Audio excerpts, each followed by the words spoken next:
Reforço Betel. Aprendizagem acontece com olhar de amor. E Prefeita Betinha Magalhães oferecem Jornal Mundial. Boa noite. Boa noite. No estado de Rondônia, Porto Velho fica coberta de fumaça em consequência da seca e dos incêndios florestais. Entendo o porquê do Congresso brigar para manter o atual modelo das emendas parlamentares. Na convenção do Partido Nacional Democrata nos Estados Unidos, o presidente Joe Biden passa o bastão eleitoral para Kamala Harris e promete ser o melhor voluntário de sua campanha. Na Nicarágua, o governo fecha 1.500 ONGs, a maioria religiosas.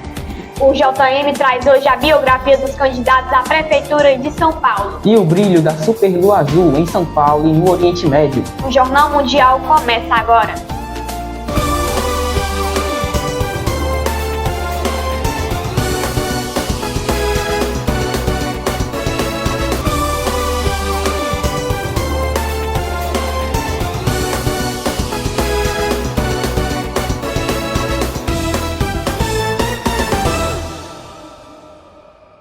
O governo da Nicarágua baniu nesta segunda-feira 1.500 ONGs, a maioria delas religiosas, segundo a resolução oficial, naquele que é o maior fechamento de organizações ordenado pelo presidente Daniel Ortega, desde os protestos contra ele em 2018.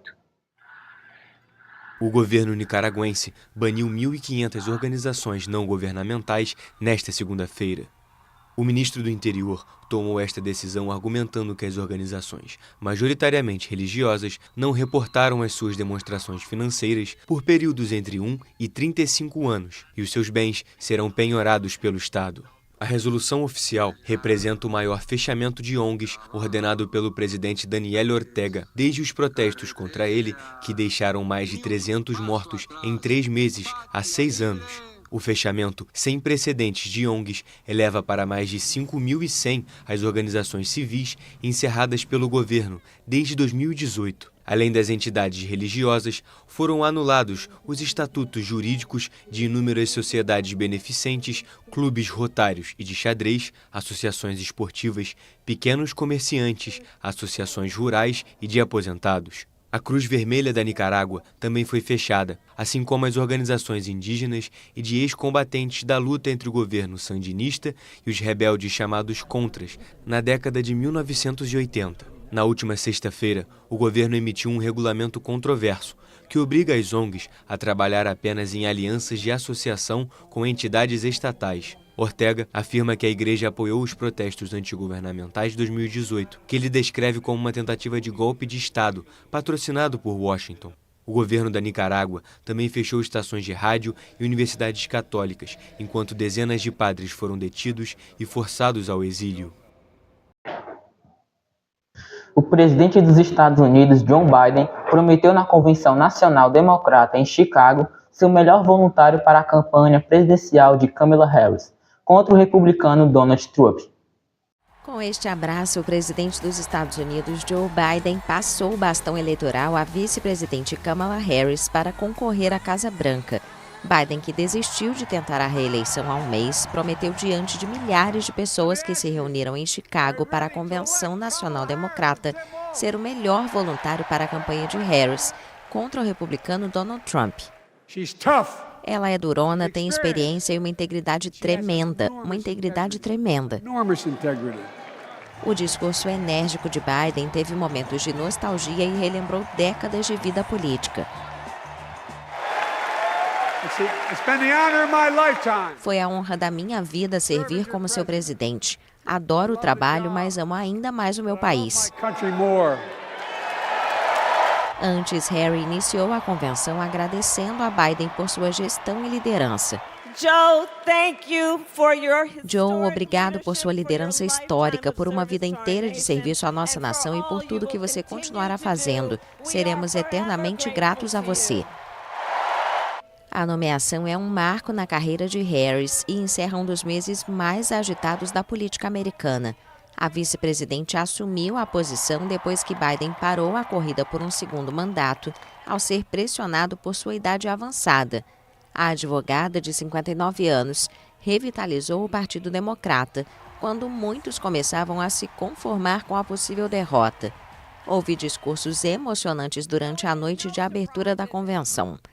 A convenção democrata continua com os pesos pesados do partido subindo ao palco em Chicago. Nesta terça-feira, todos os olhares estarão voltados para Barack e Michelle Obama. Na quarta, são esperados o ex-presidente Bill Clinton e o governador de Minnesota, Tim Walz, companheiro de chapa de Harris. Hora do bloco de economia.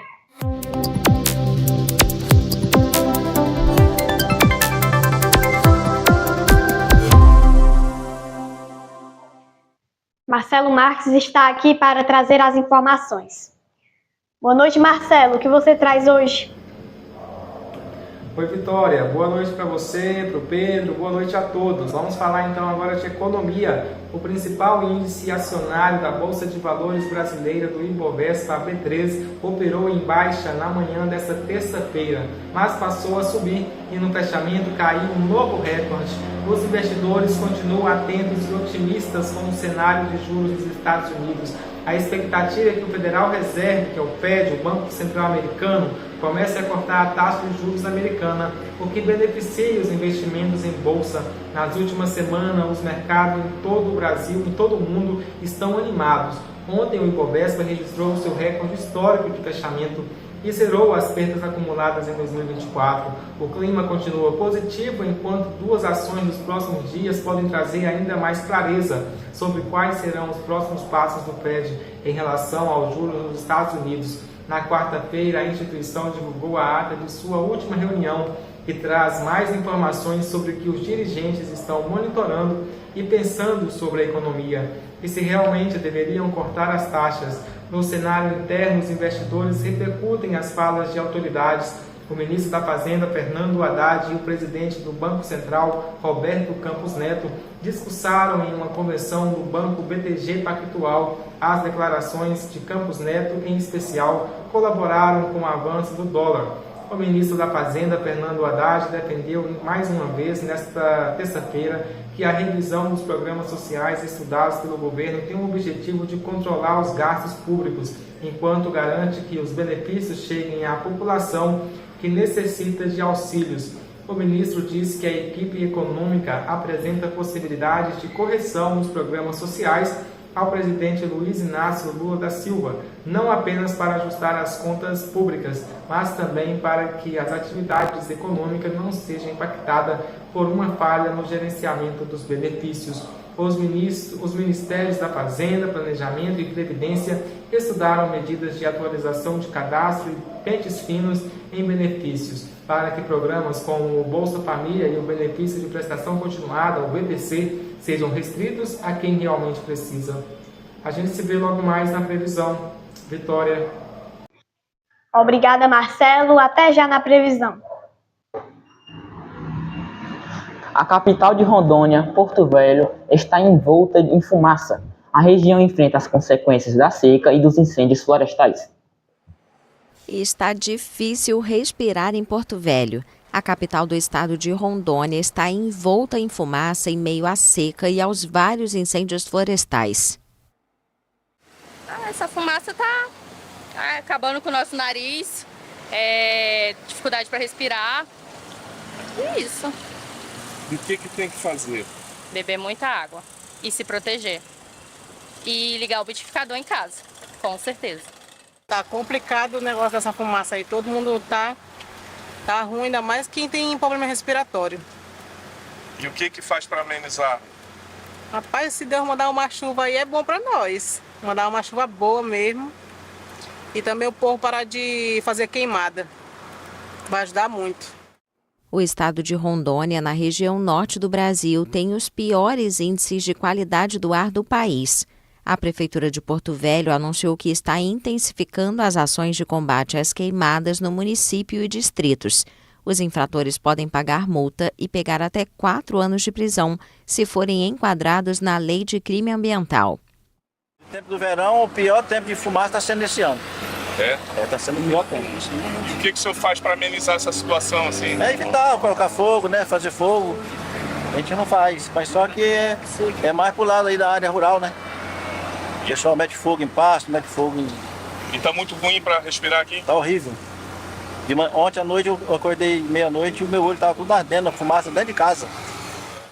Rondônia está sofrendo um longo período de estiagem, deixando o clima mais seco e, consequentemente, aumentando o risco da propagação de focos de incêndios. A Prefeitura da capital está aumentando a fiscalização e pede que os moradores denunciem as queimadas. Veja a seguir o porquê do Congresso brigar para manter o atual modelo das emendas parlamentares. E a biografia dos candidatos à Prefeitura de São Paulo.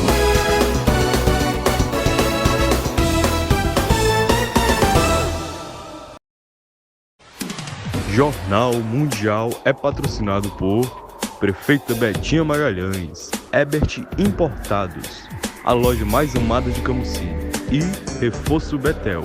A aprendizagem acontece com um olhar de amor.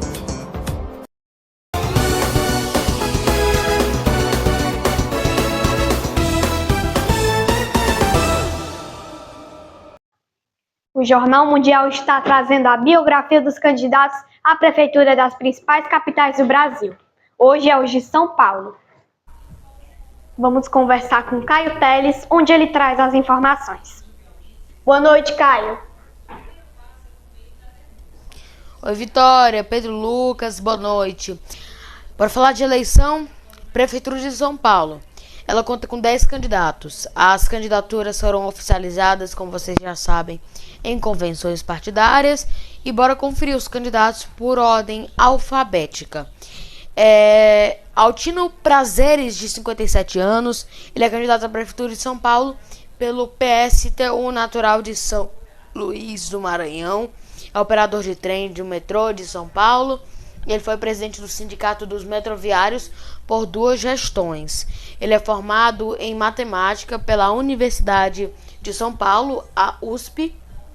A sua vice na chapa é Silvana Garcia, também do PSTU, ela que é a liderança do movimento de luta por moradia. Bebeto Haddad, de 68 anos, é candidato do Democracia Cristã à Prefeitura de São Paulo. Ele também foi empresário, foi deputado federal entre 1991 e 1995, já ocupou os cargos de secretário municipal de esporte, lazer e recreação de São Paulo e também é o presidente municipal do MDB paulista. O partido mudou de candidato e anunciou o nome de Bebeto, que substituiu o do empresário Fernando Fantazuri, às vésperas da convenção partidária da sigla. Guilherme Boulos, de 41 anos, ele foi escolhido pelo candidato do PSOL, junto ali com a federação do PT, é deputado federal desde 2003. Boulos é graduado em Filosofia pela Faculdade de Filosofia, Letras e Ciências Humanas da Universidade de São Paulo, a USP, e ele também é mestre de Psiquiatria pela Faculdade de Medicina, também da USP. Ele foi candidato à presidência da República, inclusive, lá no ano de 2018. Ele é candidato à Prefeitura de São Paulo, de 2020 também foi. A ex-prefeita Marta Suplicy integra a chapa com vice. Os partidos que apoiam a sua candidatura é o Rede, o PT, o PCdoB, PV, PDT e PMB. João Pimenta, de 26 anos, foi escolhido pelo PCO para disputar a Prefeitura de São Paulo. Ele é filho do Rui Costa Pimenta, né? Ele que é o presidente nacional do PCO. E o João, ele é jornalista e militante político. Também é coordenador do AJR, o Aliança Juventude Revolucionária, e integra a direção nacional do PCO. O vice da sua chapa é o militante também do partido, Francisco Muniz. José Luiz da Atena, de 67 anos, ele é candidato à Prefeitura de São Paulo pelo PSDB, um partido que forma federação com Cidadania. O seu nome foi confirmado na convenção partidária. Da Atena, já devem conhecer, obviamente, é jornalista e apresentador na Band. Ele foi filiado a 11 partidos, agora o último, PSDB. O candidato a vice é o ex-senador José Anibal, do mesmo partido. Marina Helena, de 43 anos, foi escolhida pelo Partido Novo para disputar a Prefeitura de São Paulo. A Marina é economista, formada pela Universidade de Brasília, a UMB. onde ela também fez mestrado, e ela também foi diretora de descentralização do Ministério da Economia, a convite do então ministro Paulo Guedes, e também teve passagem pelo mercado financeiro. Como nome lá, o vice é o coronel da Polícia Militar Reinaldo Priel Neto, que é o candidato a vice. Pablo Marçal, de 37 anos, foi escolhido pelo PRTB para disputar a Prefeitura de São Paulo. Marçal é bem conhecido nas redes sociais, ele é empresário, influenciador digital, natural de Goiânia, COAC, e também é formado pelo Direito na Universidade Paulista, a Unip. A vice em sua chapa é a policial militar Antônio Jesus, do mesmo partido PRTB. O atual prefeito Ricardo Nunes, de 56 anos, vai disputar a reeleição pelo MDB. Nunes é empresário, já foi vereador por 2 mandatos, entre o ano de 2012 e 2016. Ele assumiu a Prefeitura de São Paulo após a morte do ex-prefeito Bruno Covas, em 2021. Ele era o vice dele, né?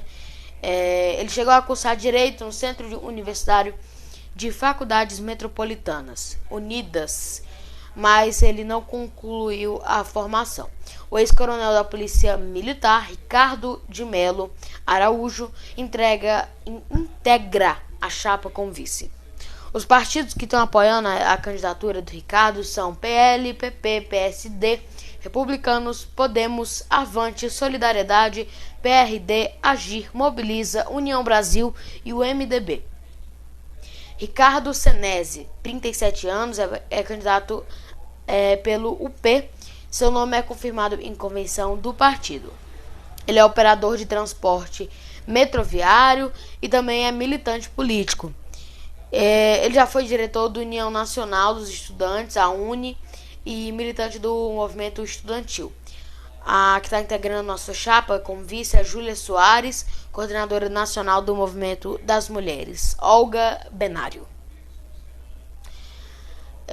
Tabata Amaral, ela tem 30 anos, foi escolhida pelo partido PSB para disputar a prefeitura da capital. Ela é deputada federal, foi eleita pela primeira vez no ano de 2018 e ela foi reeleita em 2022 quando se candidatou. Tabata é formada em Ciências e Políticas Astrofísica pela Universidade de Harvard, nos Estados Unidos. A vice sua chapa é Lúcia França, do mesmo partido, que inclusive já foi a primeira-dama de São Paulo e vice também na chapa do Fernando Haddad, né, do PT, no Palácio dos Bandeirantes, lá na eleição de 2022. Pois é isso hoje, viu? Amanhã eu trago de Camusim. Volto com vocês. Que vença o melhor. Obrigada, Caio, pelas suas informações. Até quinta-feira. A seguir, a previsão do tempo para todo o país. E o brilho da superlua no Oriente Médio e em São Paulo.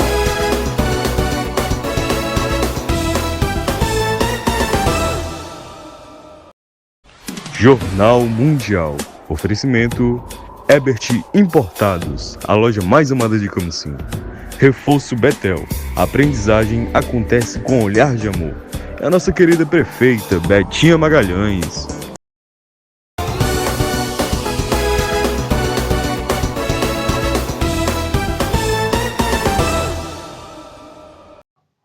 Hora de sabermos da previsão do tempo para amanhã. Boa noite, Marcelo. Oi, Pedro. Boa noite para você, para a Vitória. Boa noite a todos. Vamos trazer a previsão do tempo para amanhã. Uma frente fria será responsável por trazer chuva nos próximos dias em vários pontos do centro-sul do Brasil, com instabilidade afetando o sul e parte do centro-oeste e do sudeste. Onde mais deve chover será na região sul, enquanto no Brasil central deve seguir seco o tempo no auge da estação seca. A região norte já não é mais o período chuvoso do ano, que se denomina de inverno amazônico, o período do calendário em que há uma maior concentração da chuva, compreendida no período de dezembro até meados do mês de maio, e que normalmente concentra cerca de 60% a 70% da concentração do ano. Nos próximos dias, as áreas com maiores volumes de chuva será no norte e no oeste e no norte do Amazonas e Roraima. A chuva deve ser escassa em áreas do Pará, Rondônia e Acre, grande parte de Rondônia e Tocantins, por exemplo, deve continuar sem chuva. Na região Nordeste, a instabilidade segue específicas mais na costa. A chuva vai afetar a faixa leste, em especial dos litorais da Bahia até Pernambuco. Os volumes serão baixos na maioria dos locais. Chove em pontos isolados no interior, mas, no geral, a maior parte do território nordestino deve ter pouco ou quase nada de chuva nos próximos 10 dias. No centro-oeste, o tempo segue seco, predominando em uma extensa área da região, com ocorrência bastante escassa durante os próximos 10 dias, no Mato Grosso, Goiás e Distrito Federal. A frente fria deve levar instabilidade ao Mato Grosso do Sul no final desta semana, mas os volumes serão baixos na maior parte das cidades e a incidência será irregular. A mesma frente fria vai levar chuva ainda para diversos pontos do sudeste do Brasil. O sistema cresce e a chuva para a grande maioria das cidades do centro-sul de São Paulo no fim da semana. A instabilidade frontal causa chuva também no Rio de Janeiro e Espírito Santo. Já em Minas Gerais, a influência da frente fria deve favorecer a chuva em pontos muito mais ao sul e do leste do estado, embora com volumes baixos e de forma irregular. Na maior parte do território mineiro, entretanto, não há expectativa de chuva com a continuidade do tempo firme e seco. Os volumes de chuva ocorrerão no sul do Brasil, como é normal em agosto. Uma frente fria semi-estacionária atua no Rio Grande do Sul neste momento e por isso o estado concentra os maiores acúmulos de nebulosidade com os maiores volumes no oeste, centro e o sul gaúcho. Na segunda metade da semana, o sistema avançou, impulsionado por uma massa de ar frio e leva a chuva também para os estados de Santa Catarina e do Paraná. No fim da semana, a instabilidade prossegue com a circulação de umidade associada ao ar frio em uma área de baixa pressão atmosférica. Então vamos ver agora como ficam as temperaturas em algumas capitais do país amanhã. Em Curitiba, no Paraná, a mínima será de 13 graus e a máxima será de 26. Em São Paulo, capital, a mínima será de 29 graus e a mínima será de 14 e máxima de 29. Fortaleza, no Ceará, terá a mínima de 24 e máxima de 32. Em Campo Grande, no Mato Grosso do Sul, a mínima será de 24 e máxima de 37. E em Macapá, no Amapá, mínima de 25 e máxima de 34 graus. Uma boa noite a todos. Até mais. Pedro. Obrigado, Marcelo. Até quinta-feira.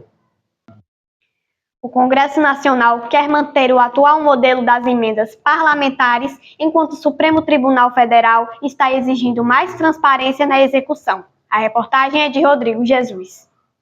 O tema que mais vem mexendo com a Câmara e com o Senado nesses últimos dias são as emendas parlamentares. Enquanto o Supremo Tribunal Federal exige mais transparência na execução das emendas, o Congresso quer manter a liberdade que tem hoje para gastar esses recursos. Emendas parlamentares são verbas previstas no orçamento da União, são pagas pelo governo a deputados e senadores que têm que gastar em projetos e em obras nos estados. Há vários tipos de emendas com regras diferentes. Em comum, todas elas aumentam o poder e a influência dos parlamentares em seus redutos eleitorais. Quanto menos restrições, maior esses benefícios políticos. Mas a transparência do gasto é um princípio constitucional. Os alvos dos questionamentos no Supremo são as emendas impositivas, o que o Executivo é obrigado a pagar. Dentro desse grupo estão, por exemplo, as emendas PIX, feitas diretamente para estados e municípios, sem transparência e sem a necessidade da apresentação do projeto. Na última semana, o Supremo Tribunal Federal determinou que sejam tomadas medidas para aumentar a transparência dos repasses. Enquanto isso não acontece, suspendeu a execução de parte das emendas. O STF entendeu que precisa ficar mais claro quem é o parlamentar que está empenhado e a emenda para onde está sendo enviada. 11 ministros fixaram que é preciso criar regras mais claras para as chamadas emendas PIX, feitas diretamente para o caixa das prefeituras com baixa transparência, e também ficam suspensas emendas impositivas, aquelas que o governo é obrigado a pagar até a definição de regras mais claras. Já os congressistas que não querem mudança nesse modelo, o parlamentar reagiu imediatamente. É preciso bom lembrar que o orçamento não é e não pertence a um único poder executivo. O orçamento é votado pelo Congresso Nacional e por isso é lei. Em aval ao parlamentar que não tem mandato constitucional, disse o presidente da Câmara, Arthur Lira. Nós temos a obrigação de defender a participação do Legislativo, argumentou o presidente do Senado e do Congresso, Rodrigo Pacheco. Para se ter uma ideia do tamanho do impacto dessa decisão no Congresso, a Comissão Parlamentar Mista do Orçamento rejeitou, em retaliação, uma medida provisória que destinava cerca de 1,3 bilhão para recompor o orçamento de diversos órgãos do Poder Judiciário. As emendas não representam só dinheiro. Junto com elas vem o poder, prestígio e possibilidades políticas. Os parlamentares não querem abrir mão de nenhum pedaço desse poder, ainda mais considerando que, nos próximos meses, há 2 eleições muito importantes no calendário: as eleições municipais em outubro e as eleições para presidente da Câmara e do Senado em fevereiro do ano que vem. Em um ambiente com critérios pouco claros sobre qual parlamentar vai determinar a emenda, ganha muito poder aquele líder político que faz função da distribuição. Hoje, esse papel está com líderes partidários e com a cúpula da Câmara e do Senado. Ter proximidade com esses líderes significa ter acesso às emendas. Isso cria uma força política para determinada aliança. Lembrando que todos os parlamentares são buscados a eleger o maior número de prefeitos aliados e também de eleger para presidente da Câmara e do Senado um político mais próximo do seu grupo. Poder enviar recurso das emendas diretamente para o caixa do município de um correligionário é um grande trunfo para qualquer parlamentar. Assim, ele consegue fortalecer o próprio nome no município e também contribuir para as obras e projetos que poderiam ser capitalizados politicamente por seus aliados. É uma arma poderosa para se sair bem nas eleições municipais deste ano e daqui a 2 anos nas eleições gerais. Se o Congresso tem acesso à grande fatia do orçamento e o governo ainda por cima é obrigado a pagar os parlamentares, se tornando muito mais livre do que qualquer necessidade de negociação com o Poder Executivo. Isso dá ao Congresso mais poder de barganha. Para o governo, por outro lado, o poder de barganha fica menor. Se o congressista não precisa tanto do governo para ter dinheiro, pode pedir cargo para executivo sem precisar dar muito em troca. O governo, por sua vez, precisa entregar cada vez mais exigências se quiser ver seus projetos aprovados. A superlua azul encantou as pessoas no Oriente Médio nesta segunda-feira e no estado de São Paulo. Sob os cânticos em árabe, o fenômeno parece ainda mais mágico.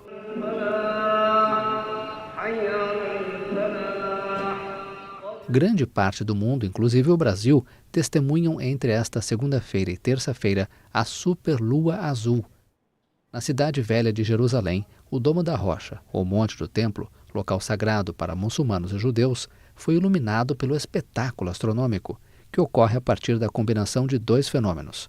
Primeiro, quando a lua está no seu ponto mais próximo da Terra, e segundo, sob uma lua azul, a terceira lua cheia em uma temporada de 4.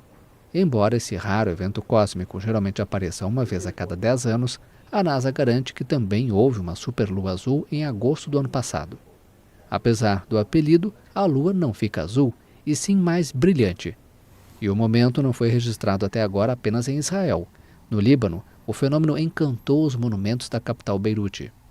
E quem sabe tamanha beleza não é um presságio de paz no Oriente Médio, tão sombreado pelas tensões entre o Estado judeu, o Hamas e o Hezbollah. Em meio à agitação do começo da noite na metrópole, ela apareceu discreta sobre os prédios. Aos poucos foi ficando mais cheia e mais brilhante. Foi assim que a superlua surgiu sobre São Paulo. Na correria da cidade grande, um espetáculo que fez muita gente parar, admirar e se encantar.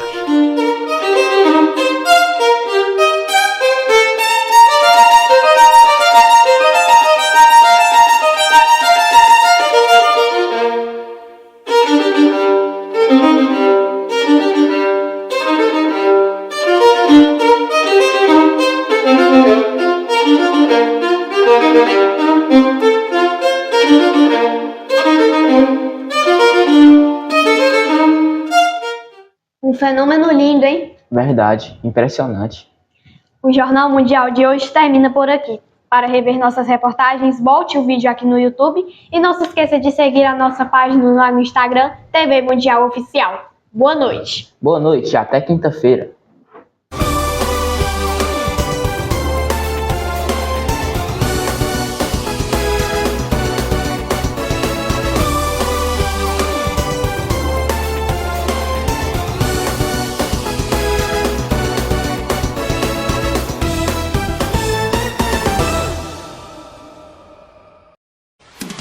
Jornal Mundial é patrocinado por Prefeita Betinha Magalhães, Ebert Importados, a loja mais amada de Camusim, e Reforço Betel.